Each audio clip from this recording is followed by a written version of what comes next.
I'm Jess Baum. I'm Nick Mather. Taylor Mitchell. Keisha Prevost. And I'm an art psychotherapist. I'm a music therapist. I am a drama therapist. Drama therapist.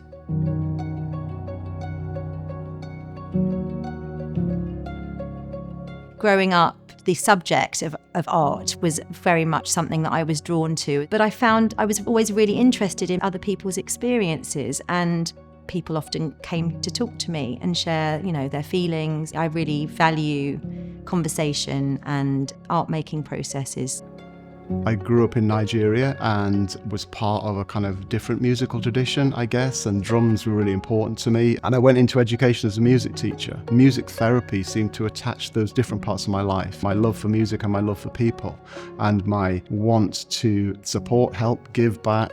I am a neurodiverse individual, so growing up, observation was kind of a thing, trying to identify what body language is to communicate with others. So I was always people watching, and that was a fascination, I think.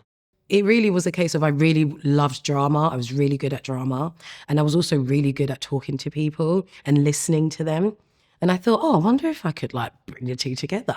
And then discovered that there's actually a career in drama therapy where you are creatively working with people through their difficulties. I am a freelance music therapist now, so that meant setting up my independent music therapy business as a sole trader. There's some real pluses to working for yourself. I can choose when I work, which means I have time for other things, particularly my own music, which is really important. And having that flexibility is that I can focus on my artistic identity, my art practice as well. Carving that time out is really important for me because it maintains so much of the work that I do as an art psychotherapist.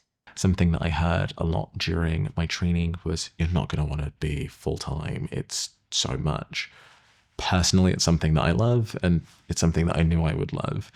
But there are those that, no, this is what I do part-time, and this is another role that I do part-time. It's really up to you what that balance looks like for you. Most drama therapists know another drama therapist. We are very lovely and always willing to give advice or just listen. I'm a member of BAAT, the Black African Asian Therapy Network.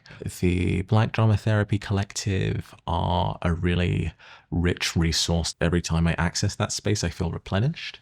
As a studying or newly qualified therapist, it's so useful to be networking. The more people can think of you or your interests and signpost you to different things. Admin skills, I have to keep my own notes. I have to make sure they're all GDPR. They're all kind of carefully kept and everything. We're working in the public health sector, that actually services really need to be joined up. As individual practitioners, we can really help make those connections. That's a really important part of the role that we do. Active listening, being able to really be with someone in the space in a way of not judging, really begin to understand what it is that you need to develop within yourself to be alongside others. Motivation as well is a massive thing. Clients will finish, the work will stop, but so you're then looking for new clients. Coming to therapy is difficult in itself. So offering kind of a free session first or an online meeting first so they can get to know me a little bit, so they feel a little bit more confident with me before they come and start the therapy is really important.